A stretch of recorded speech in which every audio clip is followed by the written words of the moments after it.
Hello and welcome to special G K classes. देखिए guys, आज जो है इस सीरीज़ को यानी एंशिएंट जो हिस्ट्री हम चला रहे थे, इसी सीरीज़ को आगे बढ़ाते हुए आज हम चर्चा करेंगे बौद्ध धर्म और जैन धर्म से संबंधित ऐसे क्वेश्चन के जो ऑनलाइन एग्ज़ाम बेस्ड क्वेश्चन होंगे, या तो कुछ जो प्रश्न जो है एग्ज़ाम में पूछे गए हैं या पूछने की संभावनाएं हैं, इस तरह के क्वेश्चन पर आज होगी चर्चा। तो चलिए बिना टाइम को वेस्ट किए मैं संजय कुमार स्टार्ट कर लेते हैं फर्स्ट क्वेश्चन के साथ। देखिए फर्स्ट क्वेश्चन क्या कहा गया। फर्स्ट क्वेश्चन कहा गया है कि गौतम बुद्ध का जो जन्म स्थान है ये किसके द्वारा अंकित किया गया है, आपको ये बताना है। ऑप्शन देखिए, इसका होगा अशोक मौर्य का रुम्मीदे, ठीक है, यही इसका आंसर हो जाएगा। तो क्या हो जाएगा, ऑप्शन नंबर फर्स्ट ही हो जाएगा। तो आप याद रखेंगे कि गौतम बुद्ध की जो लघु स्तंभ में जो लेख का सबसे पहले पता चला हुआ था, और उसका जो राज्याभिषेक जो हुआ था 20वें वर्ष के लुम्बिनी ग्राम में हुआ था। और लुम्बिनी में जो है उसका क्या है, तो जन्म स्थान भी है लुम्बिनी में ही, है ना। 500 कितना ईस्वी में इसका जन्म हुआ था भाई बताइए, तो उसका 563 ईसा पूर्व में ही कपिल वस्तु के लुम्बिनी स्थान में उसका जन्म हुआ था। और यहीं से जो है आपको एक जो है पता चल जाता है कि भगवान बुद्ध के जो जन्म है ये आपको देखने को मिलेगा एक स्तंभ में। उस स्तंभ का नाम आप याद रखिएगा कि अशोक जो मौर्य थे, माने का मौर्य जो साम्राज्य के जो राजा थे अशोक, तो उसमें जो रुम्मीदे जो स्तंभ है उसी में उसका वर्णन किया गया है। ठीक है गाइस, चलिए इसी में आगे बढ़ जाते हैं। उसमें कुछ एडिशनल इन्फॉर्मेशन आप याद रखेंगे कि इसके जो जन्म जो हुआ था, तो उसके जन्म के लिए उसका प्रतीक क्या था। तो उसके जन्म के लिए उसका प्रतीक था कमल और सांड। क्या था, कमल और सांड जो था इसका प्रतीक था। तो आप ये बात याद रखेंगे। ये बात बता ही दिए कि 563 ईसा पूर्व में उसका जन्म हुआ था कपिल वस्तु के लुम्बिनी नामक स्थान पर हुआ था। इसके मृत्यु का भी याद रखिए, जिसे निर्वाण के नाम से जानते हैं, उसे महापरिनिर्वाण कहते हैं। क्या कहते हैं, इसके मृत्यु को माने महापरिनिर्वाण के नाम से जानते हैं। तो आप ये भी बात याद रखिए, उसे 483 ईसा पूर्व में इसकी क्या होता महापरिनिर्वाण की प्राप्ति हुई थी। और उसका ये मृत्यु जो हुआ था 80 वर्ष की अवस्था में हुआ था गाइज। और ये जो हुआ था माने ये कुशीनारा में हुआ था। ये कुशीनारा जो है ये उत्तर प्रदेश के जो देवरिया जो जिला है उसमें पड़ता है ये कुशीनारा। ठीक है, तो यहाँ पर इसकी मृत्यु हुई थी। इतना सारा इन्फॉर्मेशन आप याद रखेंगे। चलिए नेक्स्ट क्वेश्चन की ओर बढ़ जाते हैं। क्वेश्चन नंबर बताया गया है सेकंड के बारे में कि बुद्ध किस वंश से संबंधित थे। देखिए गाइज, बुद्ध जो थे ये आपको संबंध रखते थे शाक्य वंश से, क्योंकि उसके जो पिता थे उसके पिता का नाम था सुदोधन। क्या नाम था, उसके पिता का नाम था सुदोधन। ठीक है, सुदोधन जो है शाक्य गण के मुखिया थे, है ना। तो आप डायरेक्टली याद रखेंगे कि बुद्ध जो है वह क्या था, शाक्य जो गण थे उसी से उसे संबंधित रखते हैं। ठीक है, चलिए नेक्स्ट क्वेश्चन की ओर आगे बढ़ जाइए। क्वेश्चन देखिए, प्रथम ये दिया गया बौद्ध परिषद। आपको ऐसे टोटल जो परिषद हुआ था तो 5 हुआ था। टोटल जो सभाएं हुई थी वह 5 सभाएं हुई थी गौतम बुद्ध का, लेकिन इसमें से 4 तो बहुत महत्वपूर्ण हैं, तो आपको हम इसमें 4 बताएंगे। ठीक है, चलिए सबसे देखिए, इसमें सबसे पहले देखिए ये क्वेश्चन का पहले क्लियर कर लीजिए कि प्रथम बौद्ध परिषद जो हुआ था ये राजगिरी में हुआ था। कहाँ हुआ था, राजगिरी में। अब चलिए एडिशनल इन्फॉर्मेशन को जानते हैं। अगर प्रथम हुआ था तो ये हुआ था आपका राजगिरी में हुआ था, और ये हुआ था 483 ईसा पूर्व में हुआ था। और उस समय जिसका शासनकाल था उस राजा का नाम ही पूछता है, तो आप नाम याद रखिएगा, अजात शत्रु। ठीक है, चलिए अब ये किसके अध्यक्षता में हुआ था, तो ये अध्यक्षता हुआ था किसके, तो ये महाकश्यप की अध्यक्षता में ये हुआ था। तो इतने सारे बात जो है आप याद रखेंगे। सेकेंड जो क्वेश्चन है इसी में कि दूसरा बौद्ध संगति 483 ईसा पूर्व में हुआ था। दूसरा का हुआ था, तो सॉरी 383 ईसा पूर्व में दूसरा हुआ था। ये हुआ था आपका वैशाली में, सावा कामी की अध्यक्षता में हुआ था। और उस समय जो है शासनकाल था किसका, कालाशोक का था। तो ये भी बात आप याद रखेंगे। चलिए इसी में आगे बढ़ जाइए। तीसरा बौद्ध संगति के बारे में अगर आपसे पूछा जाए, तीसरा बौद्ध संगति कब हुआ था, तो ये हुआ था आपको 255 ईसा पूर्व में हुआ था। कब हुआ था, 255 ईसा पूर्व में हुआ था। सबसे पहले आप ये याद रखेंगे। और ये किसके शासनकाल में हुआ था, तो ये अशोक के शासनकाल में हुआ था और पाटलिपुत्र में हुआ था। ठीक है, इस समय उसकी अध्यक्षता थे ये मोगलीपुत्र जो थे उसकी अध्यक्षता कर रहे थे। कौन, मोगलीपुत्र। ठीक है, चतुर्थ बौद्ध संगति के बारे में आपसे अगर पूछे, चतुर्थ बौद्ध संगति जो था ये कनिष्क के शासनकाल में हुआ था। किसके शासन शासनकाल में हुआ था? कनिष्क के शासनकाल में हुआ था। ये प्रथम ईसा के शताब्दी में ही हुआ था। ये भी इंपॉर्टेंट क्वेश्चन है। और ये जो हुआ था कुंडल वन में हुआ था। और इसमें जो इसका अध्यक्षता किया था तो ये वसुमित्र और अश्वघोष, ये दो जो व्यक्ति थे इसके क्या किया था? अध्यक्षता किया था। तो आपको हमने चारों जो परिषद कहाँ कहाँ हुआ था, इसकी शासनकाल किसके शासनकाल में हुआ था, कहाँ हुआ था, कितने ईस्वी में हुआ था, अध्यक्षता किसने किया था, हमने सारी इन्फॉर्मेशन आपको बताया है। चलिए नेक्स्ट क्वेश्चन की बात करते हैं। देखिए एक हुआ था आपका क्या चीज़, तो एक हुआ था आपका 5वां बौद्ध परिषद हुआ था। तो इस 5वां देखिए ये क्वेश्चन पूछा गया एग्जाम में, और ये जो क्वेश्चन है 2006 में ही पूछा गया था। ठीक है, तो ये हुआ था हर्षवर्धन के शासनकाल में। और कहाँ हुआ था? तो कन्नौज में हुआ था। ये इतना इम्पोर्टेंट तो नहीं है, लेकिन ये जब पूछ लिया गया क्वेश्चन तो इम्पोर्टेंट क्वेश्चन बन ही जाता है। चलिए नेक्स्ट क्वेश्चन की ओर बात कर लेते हैं। क्वेश्चन नंबर दिया गया है 5, माने बुद्ध का जो है अर्थ क्या है। देखिए गाइस, बुद्ध का जो अर्थ है यह है ज्ञान की प्राप्ति। क्या है? बुद्ध का जो अर्थ है ये ज्ञान की प्राप्ति है। देखिए गाइस, यहाँ पर जो आपको एक बात एडिशनल आपको ज़रूर याद रखना चाहिए कि जब माने क्या ये जो संसारी समस्याओं को देखते हुए जब बने क्या ये सिद्धार्थ, क्योंकि गौतम बुद्ध के जो बचपन का नाम था वह क्या था? सिद्धार्थ था, है ना। तो ये सिद्धार्थ जो थे जब ये कहाँ पर निकले थे तो माने यात्रा पर निकले थे, तो 29 वर्ष की अवस्था में तो वह जो है गृह को त्याग कर दिया था। लेकिन उससे पहले जब वह कपिल वस्तु के सैर पर निकले हुए थे तो उसने 4 चीज़ को देखा था। एक बूढ़ा व्यक्ति को देखा हुआ था, एक देखा था बीमार व्यक्ति को देखा हुआ था, और एक देखा हुआ था शव जिसको माने मृतक शरीर को देखा हुआ था, एक सन्यासी को देखा हुआ था।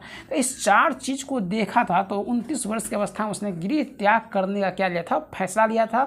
और इस गृह त्याग को कहा गया महाभिनिष्क्रमण के नाम से जाना गया। ठीक है, ये बात आप याद रखेंगे। लेकिन अगर बात किया जाए उसके ज्ञान प्राप्ति के बारे में तो 6 वर्ष के कठिन तपस्या के बाद अर्थात 35 वर्ष की अवस्था में उसे जो है कहाँ निरंजना नदी के किनारे, निरंजना नदी का एक दूसरा नाम जो है बताया गया है फल्गु। क्या बताया गया? फल्गु। तो फल्गु नदी के किनारे जो है 35 वर्ष की उम्र में उसे ज्ञान की प्राप्ति होती है एक पीपल वृक्ष के नीचे। और यह स्थान जहाँ उसे ज्ञान की प्राप्ति होती है तो यह स्थान बौद्ध गया कहलाता है। और उसके बाद सिद्धार्थ का नाम बदलकर माने बुद्ध हो जाता है। तभी से मैंने बताया गया है कि बुद्ध का जो अर्थ है क्या है? ज्ञान की प्राप्ति है। ठीक है, तो इतना सारा इन्फॉर्मेशन आप याद रखेंगे। उसी से तथ्य से जुड़े एक और इन्फॉर्मेशन आप याद रख सकते हैं कि सबसे पहले जो है उसने अपना प्रथम जो प्रवचन मान उपदेश जो दिया था वह कहाँ दिया था? तो ये दिया था आपको सारनाथ में। कहाँ दिया था? तो सारनाथ में दिया था। और ये किस भाषा में दिया था? तो ये भी याद रखिएगा गाइज, ये दिया था पाली भाषा में। किस भाषा में? पाली भाषा में। नेक्स्ट क्वेश्चन की ओर बढ़ जाते हैं। क्वेश्चन नंबर 6, माने बौद्ध धर्म निम्न में से किन बातों पर विश्वास करता है? ऑप्शन चेक कर लीजिए। पहला दिया गया है कि दुनिया दुखों से भरी है, ये बात सत्य है। दूसरा कहा गया है कि लोगों को दुख उनके इच्छाओं के कारण होता है, तो गौतम बुद्ध का यही मानना था कि लोगों की इच्छा ही जो है उसका क्या है? दुख है। तीसरा कहा गया अगर इच्छा पर आप काबू पा लेते हैं तो आपको निर्वाण मिल सकता है। और चौथा कहा गया है कि ईश्वर आत्मा के अस्तित्व को स्वीकार करना चाहिए। तो नहीं, ये 3 बात जो है ABC ये सत्य है, लेकिन ये D जो है क्या है? गलत है। तो आपको किन बातों विश्वास करता था? तो ये ऑप्शन ABC। तो इसका आंसर क्या हो जाएगा? ABC। ठीक है, चलिए नेक्स्ट क्वेश्चन की ओर आगे बढ़ जाइए। क्वेश्चन नंबर 7 क्या कहा गया है? तो क्वेश्चन नंबर 7 का बुद्ध ने अपना प्रथम जो है प्रवचन कहाँ दिया था? हमने अभी ये बताया था जो बुद्ध ने अपना प्रथम जो प्रवचन दिया था ये ऋषिपट्टनम अर्थात सारनाथ में दिया था। सारनाथ को ही ऋषिपट्टनम के नाम से जानते हैं। और ये जो है क्या कहलाया? धर्म चक्र प्रवर्तन कहलाया। क्या कहलाया? धर्म चक्र प्रवर्तन के नाम से जाना गया। उसने जो ये उपदेश दिया था किस भाषा में दिया था? तो पाली भाषा में दिया था। तो ये भी बात आप याद रखेंगे। चलिए एक जो है इसी में क्वेश्चन आपसे हम पूछ लेते हैं कि ये बताइए कि गौतम जो बुद्ध थे तो गौतम बुद्ध की पत्नी का नाम क्या था?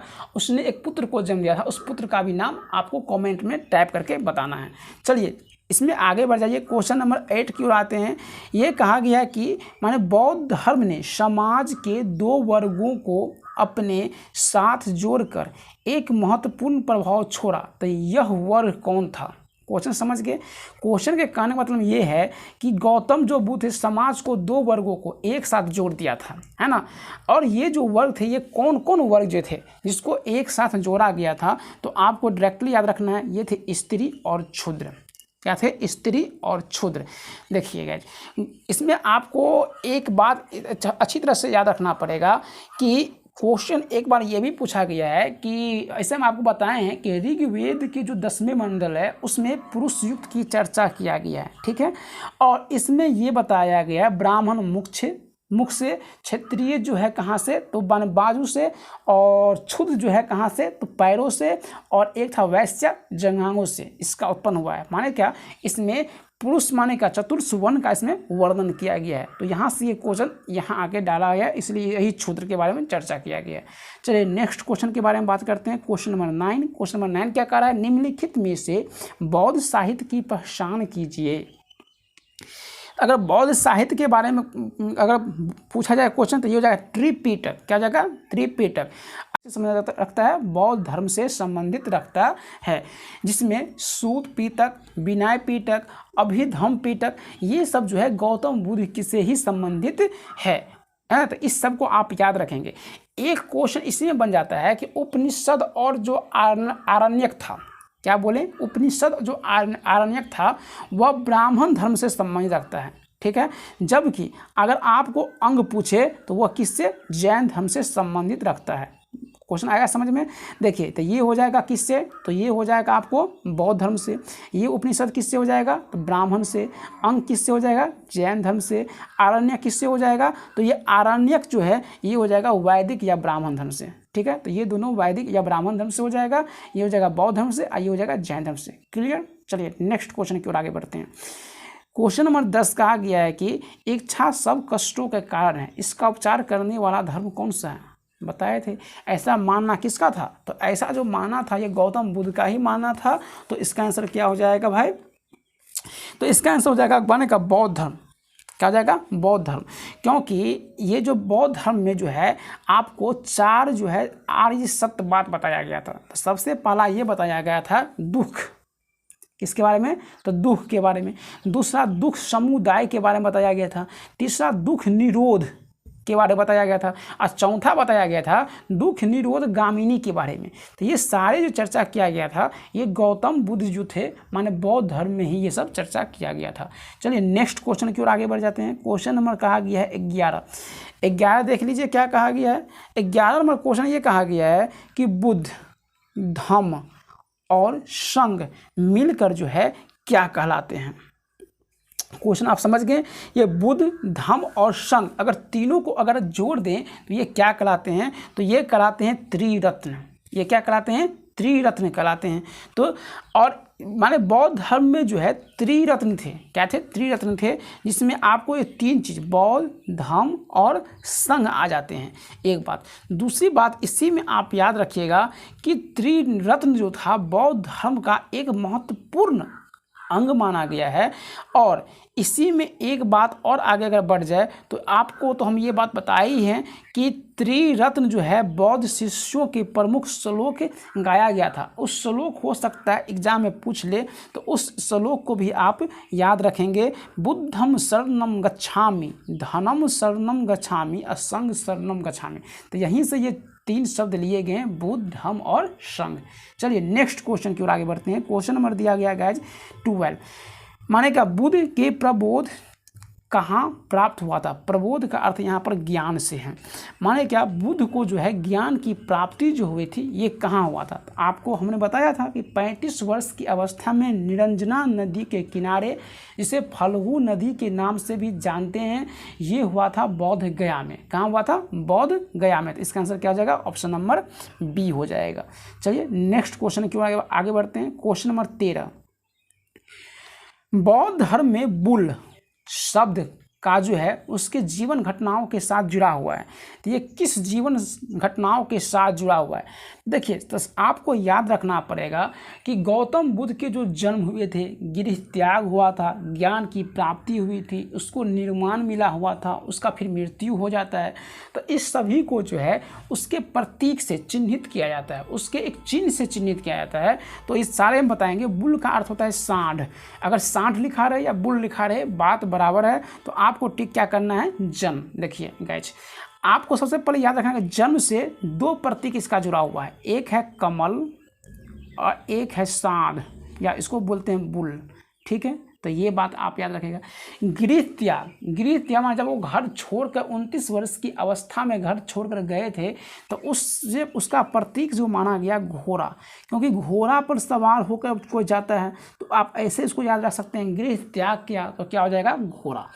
आगे देखिए गाइस, अगर आपसे ये पूछे जब उसको ज्ञान की प्राप्ति हुई थी, तो आप याद कीजिए ज्ञान की प्राप्ति एक पीपल वृक्ष के नीचे हुआ था, ये बोधि वृक्ष कहलाया। तो आप डायरेक्टली याद रख सकते हैं जब ज्ञान की प्राप्ति हुई थी तो उसका प्रतीक क्या हो जाएगा? पीपल या फिर बोधि वृक्ष। नेक्स्ट उसी में बात कर लीजिए, अगर उसको निर्माण मिला तो उसका जो क्या हुआ था, तो ये इसको माने चिन्हित क्या था? पद चिन्ह से। किससे? पद चिन्ह से। तो निर्माण का जो प्रतीक हो गया पद चिन्ह हो गया। जब वह मृत्यु को प्राप्त हो जाता है तो इसकी मृत्यु क्या? स्तूप। क्या? स्तूप इसका प्रतीक बन जाएगा। चलिए गाइस, नेक्स्ट क्वेश्चन की ओर बढ़ जाइए। क्वेश्चन नंबर 14, धातु से बने सिक्के सबसे पहले प्रकट हुए थे। धातु से बने सिक्के जो है सबसे पहले जो है प्रकट हुए थे, ये किस समय में? तो आपको ये बात याद रखना है। तो ये हो जाएगा बुद्ध के काल में। बुद्ध के काल में जो है सबसे पहले धातु के सिक्के जो है बनाए गए थे। एक बात, जिससे जो कहा उसे आहात सिक्का नाम दिया गया था। ये क्वेश्चन एग्जाम में पूछा गया है। माने क्या? गौतम बुद्ध के समय में जो धातु के सिक्के चलाए गए थे उसे किस नाम से जाना जाता है? उसे आहात सिक्का कह सकते हैं, या पंचमार्क, क्या कहते हैं? पंचमार्क सिक्का के नाम से जाना जाता है। ठीक है गाइस, चलिए इसी में और आगे बढ़ जाते हैं। ये अधिकांश जो होते थे चांदी के होते थे, परंतु कुछ ऐसे भी सिक्के होते थे जो तांबे से मिलकर बने होते थे। तो ये तो एक कॉमन क्या हो गया, ये नॉलेज हो गया। तो ये इतना इंपॉर्टेंट नहीं रखता है, इंपॉर्टेंट रखता है ये दोनों बात। ठीक है, तो ये दोनों बात आप याद रखेंगे। चलिए नेक्स्ट क्वेश्चन, क्वेश्चन नंबर 15 में कहा गया है कि प्रारंभिक बौद्ध धर्म ग्रंथ की रचना जो है किसने किया था? तो सबसे पहले बात, ये पाली पाठ ने किया था। कहाँ किया गया था? पाली पाठ में किया गया था। तो इसका आप डायरेक्टली याद रखेंगे। चलिए नेक्स्ट क्वेश्चन की ओर बढ़ते हैं। क्वेश्चन नंबर दिया गया है 16 में ये कहा गया है कि आरंभिक बौद्ध साहित्य किस भाषा में रखे गए हैं? तो सबसे पहले आरंभिक जो बौद्ध साहित्य था तो उसको जो है पाली भाषा में रखा गया। किस भाषा में? पाली भाषा में। वो अपना प्रथम जो उपदेश सारनाथ अर्थात ऋषिपट्टनम में जो दिया था वो भी पाली भाषा में। तो आपको ऐसे याद रहेगा, बिल्कुल याद रहेगा अच्छी तरह से। चलिए एक दूसरे से रिलेशन जोड़ के याद रखिए गाइज, तब आपको अच्छी तरह से याद रखेगा। नेक्स्ट क्वेश्चन की ओर बढ़ जाइए। Question number 17। क्वेश्चन नंबर 17 में बढ़ने से पहले देखिए गाइज, अगर आपको ये वीडियो जो है अगर पसंद आ रही हो तो आप इस वीडियो को लाइक करना ना भूलें, क्योंकि आप वीडियो देखने के बाद लाइक करना भूल जाते हैं। तो आप उसे लाइक कीजिए, शेयर कीजिए, और अभी तक जो आप नए हैं अगर सब्सक्राइब नहीं किए हैं तो इस चैनल को सब्सक्राइब भी कर लीजिए। इस चैनल पर आपको जितने भी सारे क्या होते हैं क्वेश्चन जो प्रीवियस होते हैं, जो इंपोर्टेंट्स क्वेश्चन होते हैं, आने की जिस क्वेश्चन की अधिक संभावनाएं बनी रहती है, इस तरह के जो है क्वेश्चन इस चैनल पर डाला जाता है और आपको इस तरह के क्वेश्चन जो है सारे कलेक्शन मिलेंगे। चलिए 17 नंबर क्वेश्चन देख लीजिए। निम्न में से कौन सा भारत में उत्पन्न सबसे बाद वाला बौद्ध धर्म का जो है ग्रंथ है? तो आपको इसमें से बताना है कि अगर निम्न में से भारत में उत्पन्न जो हुआ था तो इस उत्पन्न में सबसे बाद में आने वाला बौद्ध जो है धर्म ग्रंथ है वह कौन सा है, तो इसके बारे में आपको बताना है। तो देखिए गाइस, इसका आंसर क्या हो? वामसाथ पाकशिनी। ये एग्जाम में पूछा गया क्वेश्चन है कि सबसे बाद में जो उत्पन्न जो बौद्ध धर्म का ग्रंथ था उसका नाम पूछेगा आपसे, तो आप टिक कीजिएगा वामसाथ पाकशिनी। ऐसे ये क्वेश्चन 2011 में पूछा गया क्वेश्चन है। ठीक है, तो उसको हमने इसमें शामिल कर लिया है। ठीक है, नेक्स्ट क्वेश्चन के आगे बढ़ जाते हैं। क्वेश्चन नंबर देखिए 18। क्वेश्चन नंबर 18 में कहा गया है कि दक्षिण भारत में प्रसिद्ध जैन केंद्र कहाँ स्थित है? तो दक्षिण भारत में जो है ये जैन केंद्र जो स्थित है ये आपको मिल जाएगा कर्नाटक। कहाँ पर? कर्नाटक के श्रवणबेलगोला में। ठीक है, तो ये बात आप याद रखेंगे। हम जब मौर्य साम्राज्य के बारे में चर्चा करेंगे तो वहाँ भी बताएंगे श्रवणबेलगोला के बारे में, जहाँ ये जो है चंद्रगुप्त जो है अपना जो है अंतिम जो है ये सांस यहीं पर लेते हैं, तो यहाँ पर उसका भी चर्चा करेंगे। लेकिन अभी ये जानिए कि दक्षिण भारत में प्रसिद्ध जो जैन केंद्र जो रहा, ये कौन रहा? श्रवणबेलगोला, जो कहाँ पड़ता है? कर्नाटक में पड़ता है। और एक बात, इसी में आपको यहाँ पर जो है आपको एक मूर्ति मिलेगी, उस मूर्ति का नाम हो जाएगा गोमतेश्वर मूर्ति। क्या चीज़? तो गो माने क्या? इनमें गोमतेश्वर मूर्ति, गोमतेश्वर मूर्ति जो है आपको यहीं पर मिल जाएगी। और इसे जो है बनाया किसने था? क्वेश्चन कभी कभी ऐसे पूछ लेता है, तो आप उसको डायरेक्टली याद रखेगा। ये चामुंड जो राय थे, इस गोमतेश्वर माने क्या मूर्ति का निर्माण किया था। नेक्स्ट क्वेश्चन नंबर 18 में क्या कहा गया है कि महावीर कौन थे? आप जानते हैं कि जैन धर्म में जो है टोटल कितने? 24 तीर्थंकर हुए थे। तो जैन धर्म के अगर बोलेगा कि संस्थापक या प्रथम तीर्थंकर कौन थे, तो आपको टिक करना पड़ेगा माने क्या? ये ऋषभदेव ये जैन धर्म के प्रथम अर्थात उसके संस्थापक माने जाते हैं। और जबकि यहाँ पूछा है कि महावीर कौन थे, तो महावीर जो थे ये अंतिम थे, सबसे लास्ट में आए थे। तो आपको यहाँ पर इसका आंसर क्या जाएगा? 24वें तीर्थंकर, क्योंकि जैन धर्म में टोटल 24 तीर्थंकर हुए थे। लेकिन संस्थापक तो थे कौन चीज़? माने ऋषभदेव। लेकिन आपसे क्वेश्चन ऐसे पूछ ले कि वास्तविक संस्थापक जैन धर्म का कौन है, तो फिर आपको टिक करना पड़ेगा महावीर। कौन टिक करना पड़ेगा? महावीर। अब देखिए, इससे बहुत सारे क्वेश्चन बनते हैं कि 23वें तीर्थंकर कौन थे। तो 23वें तीर्थंकर आपके ये हो जाएंगे पार्श्वनाथ हो जाएंगे, जो अश्वसेन के पुत्र थे। तो आपको ये भी बात याद रखना पड़ेगा। 22वें तीर्थंकर के अगर बारे में पूछे तो ये अरिष्टनेमी थे। कौन थे? अरिष्टनेमी थे। और ये 21वां अगर तीर्थंकर पूछे तो ये नामी थे। कौन थे? नामी। 21वां तीर्थंकर कौन थे? तो नामी थे। तो इतने सारे इन्फॉर्मेशन आप याद रखिएगा। एक दो बात और हम आपको बताते हैं प्रतीक से लेकर चिन्ह को लेकर, कि ऋषभदेव जो थे ये प्रथम तीर्थंकर थे, तो उसका प्रतीक जो चिन्ह था वह सांड था। कौन था? सांड। ठीक है, जो हम किसमें देखे थे? जो बुद्ध के जन्म से जो है वो बुल माने सांड से संबंधित है प्रतीक। तो सेम चीज़ यहाँ पर है। जबकि अगर महावीर के बारे में बात किया जाए तो महावीर का जो प्रतीक चिन्ह अगर आपसे पूछे जाएगा तो आप टिक कीजिएगा सिंह। क्या टिक कीजिएगा? सिंह टिक कीजिएगा। ठीक है गाइज, चलिए नेक्स्ट क्वेश्चन की ओर आगे बढ़ जाइए। क्वेश्चन नंबर 20, भारत में जैन धर्म का संस्थापक कौन है? देखिए, ये क्वेश्चन फिर आ ही गया। भारत में जैन धर्म का संस्थापक पूछे या फिर वास्तविक संस्थापक पूछे तो आपको टिक करना पड़ेगा क्या चीज़? महावीर टिक करना पड़ेगा।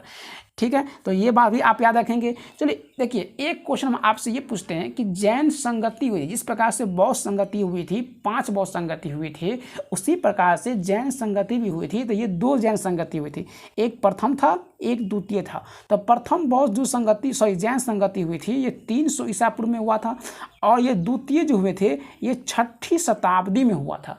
प्रथम बौद्ध संगति ये हुआ था आपका पाटलिपुत्र में। कहाँ हुआ था? पाटलिपुत्र में। जबकि दूसरी बौद्ध संगति बल्लभी यानी गुजरात में हुआ था। बल्लभी कहाँ पड़ता है? गुजरात में पड़ता है गाइज। और प्रथम बौद्ध संगति की जो अध्यक्षता किया था ये स्थूलभद्र ने किया था, जबकि द्वितीय जो बौद्ध संगति हुआ था इसका अध्यक्षता क्षमा श्रवण ने किया था। तो इतनी सारी इन्फॉर्मेशन जो है आप याद रखेंगे। नेक्स्ट क्वेश्चन की ओर आगे बढ़ जाइए। वर्धमान महावीर ने परिनिर्वाण कहाँ प्राप्त किया? सबसे पहले इसका आंसर जो जानने से पहले आप ये जान लीजिए कि ये जो है महावीर का जन्म जो हुआ था ये कब हुआ था? तो ये 540 ईसा पूर्व में हुआ था। 540 ईसा पूर्व में कहाँ हुआ था? कुंडग्राम में हुआ था। कहाँ हुआ था? तो कुंडग्राम में हुआ था। और कुंडग्राम पड़ता है कहाँ पर है? वैशाली में पड़ता है। कहाँ पड़ता है? वैशाली में पड़ता है। एक बात। दूसरी बात, ये किस कुल से संबंधित रखते थे? ये ज्ञात्री कुल से संबंधित रखते थे। ये भी बात आप याद रखेंगे। और महावीर के जो बचपन का नाम था ये वर्धमान था। क्या था? तो वर्धमान, उसके बचपन का नाम था महावीर का। ठीक है, तो इतनी सारी बात आप जो है इन्फॉर्मेशन यहाँ से याद रख सकते हैं। और इसका अगर बात किया जाए कि इसके जो है माने मृत्यु कब हुई थी, तो इसकी मृत्यु 72 वर्ष की अवस्था में हो गया था। अर्थात 468 ईसा पूर्व में। देखिए इसको कैसे याद है, महावीर का जन्म एक सम संख्या के नंबर में 540 में हुआ था, मृत्यु भी 468 ईसा पूर्व में हुआ था, जो एक सम संख्या ही है। लेकिन अगर बुध के बारे में बात करेंगे तो बुध का जो जन्म हुआ था ये हुआ था 563 ईसा पूर्व, जो एक ऑड नंबर है, और 483 ईसा पूर्व में वह इसका मृत्यु हो गया था, जो भी क्या है एक ऑड नंबर है। तो आप ऐसे रिलेशन करके याद रखेंगे तो आपको याद रहेगा। नेक्स्ट क्वेश्चन की ओर बढ़ जाते हैं, लेकिन हाँ इसका आंसर देख लीजिए। तो इसका आंसर क्या हो जाएगा कि वर्धमान महावीर ने परिनिर्माण कहाँ प्राप्त किया था, तो ये क्या था, पावा में। कहाँ किया था, पावा। आधार इसको पावा पूरी भी कर सकते हैं, क्या कर सकते हैं, पावा पूरी, जो उस जनपद की उस समय राजधानी हुआ करती थी। तो आपको ये बात याद रखना है। नेक्स्ट क्वेश्चन की ओर आगे बढ़ जाइए। क्वेश्चन नंबर 22, जैन साहित्य को क्या कहते हैं। तो जैन साहित्य को क्या कहते हैं, बताए थे इससे पिछले वाले में। अंग जो था वह जैन साहित्य से संबंधित रखता है, तो इसका आंसर क्या हो जाएगा, अंग, ऑप्शन नंबर डी। ठीक है, चलिए इसी में और एक बात याद रखिए। देखिए इसके अंतर्गत देखिए जैन साहित्य को ऐसे कहा गया, अगर क्वेश्चन अगर कभी पूछे तो आप टिक कीजिएगा आगम, क्या टिक कीजिएगा, आगम। लेकिन आगम के अंतर्गत ये सब आते हैं, तो एक अंग आता है, एक उपांग आता है, एक प्रकीर्ण आता है, छेद सूत्र आता है और मूल सूत्र आता है। ठीक है, तो ये सब जो है इसके अंतर्गत आते हैं, जिसे त्रिपिटक के नाम से, जबकि बौद्ध में उसे क्या कहते हैं, त्रिपिटक। बौद्ध में क्या कहते हैं, उसे त्रिपिटक कहते हैं, लेकिन इसमें क्या कहते हैं, उसे आगम कहते हैं। जैन में उसे आगम के नाम से जानते हैं, जबकि उसे बौद्ध में उसे क्या कहते हैं, त्रिपिटक के नाम से जानते हैं। तो कभी कभी क्वेश्चन आपसे ऐसे ही पूछा जाता है, अंग जो है ये किसके अंतर्गत आता है, तो आगम के अंतर्गत। एक बात, दूसरी बात, अंग की संख्या है कितनी, तो 6 है, जबकि उपांग कितना है, उपांग है 12, 6 दूना 12। आप इसको ऐसे रेट करके याद रखेंगे तो आपको याद रहेगा। चलिए क्वेश्चन नंबर 23 को आगे बढ़ जाइए। 23 क्या कर रहा है कि प्राचीन भारत का प्रसिद्ध हुआ शासक कौन था, जिसने अपने जीवन में अंतिम दिनों में जैन धर्म को क्या कर लिया था, अपना लिया था। तो इसका आंसर क्या हो जाएगा, चंद्रगुप्त। आपको क्या हम बताए थे कि जब मौर्य साम्राज्य के बारे में चर्चा करेंगे तो वहाँ पर चंद्रगुप्त का फिर से चर्चा होगा। अभी ये जानिए कि चंद्रगुप्त जो थे अपने समय के जो अंतिम जीवन जो बिता रहे थे, जब वह क्या किए थे, तो जैन धर्म को वो अपना लिया था। एक बात, दूसरी बात, ये जो है कहाँ पर, श्रवणबेलगोला जो कर्नाटक में स्थित है, यहीं पर जो है उसकी मृत्यु हो जाती है। ये मृत्यु जो है उसका 298 ईसा पूर्व में होती है। इतनी सारा इन्फॉर्मेशन आप याद रख सकते हैं। नेक्स्ट क्वेश्चन की ओर आगे बढ़िए। क्वेश्चन नंबर 24 में कहा गया कि बुद्ध की मृत्यु किस वर्ष हुई, तो कितनी बार हम बता चुके हैं, 483 ईसा पूर्व में जो है बुद्ध की क्या हो जाती है, मृत्यु हो जाती है। तो ये बात आप याद अच्छी तरह से रख सकते हैं। नेक्स्ट क्वेश्चन की ओर आगे बढ़िए। क्वेश्चन में क्या कहा गया, 25 में भारतीय इतिहास के निम्नलिखित युगों में से किस के दौरान क्षत्रिय एक विशिष्ट पहचान रखते थे। तो ये बुद्ध के युग में क्षत्रिय लोगों का जो है अधिक से अधिक वर्चस्व बढ़ गया था। तो आप उसको डायरेक्टली याद रखिए। क्वेश्चन नंबर बढ़ जाइए 26। माने बुद्ध ने पवित्र अवशेषों पर निर्मित गुंबद आकार छत वाली अर्ध गोलाकार संरचना को क्या कहते हैं। तो देखिए उस संरचना को जो कहा गया था उसका नाम दिया गया था स्तूप। स्तूप से आपको कुछ याद आया होगा, जो इसके मृत्यु का प्रतीक चिन्ह माना जाता है, तो उसे ही कहा गया स्तूप। ये जो गुंबदाकार जो आकार बनाई थी छत के आकार का, जो अर्धगोलाकार संरचना थी, उसे क्या कहा गया था, तो स्तूप कहा गया था। ठीक है, स्तूप इसके मृत्यु का क्या है, तो प्रतीक चिन्ह भी माना जाता है। एक क्वेश्चन इसी से आप याद रखिएगा। देखिए एक जैन धर्म से क्वेश्चन ऐसे पूछा गया था, कैवल्य, ये 2016 में क्वेश्चन पूछा गया है गाइज। ये जो है कैवल्य का संबंध जो है किस धर्म से है, तो डायरेक्टली याद रखिएगा ये जैन धर्म से संबंधित है। कैवल्य का संबंध जो है किससे है, जैन धर्म से संबंधित है। अंग का संबंध किससे है, जैन धर्म से है। ठीक है, चलिए नेक्स्ट क्वेश्चन नंबर 27। निम्न में से कौन सा शासक बौद्ध धर्म का समकालीन नहीं था। देखिए उदायन हो गया, बिंबिसार, अजातशत्रु, महापद्मनंद। तो इसमें से इसके जो समकालीन नहीं थे, क्वेश्चन ये पूछा गया है, तो ये महापद्मनंद जो थे ये बौद्ध धर्म के समकालीन नहीं थे। आप यहाँ से याद रखेंगे। एक क्वेश्चन हम आपसे पूछते हैं, दिलवारा के जो चालुक मंदिर, जिसे जैन मंदिर के नाम से जानते हैं, तो ये कहाँ है? तो दिलवाड़ा को जो जैन मंदिर है ये आपको मिल जाएगा राजस्थान में। कहाँ मिलेगा? राजस्थान मिलेगा।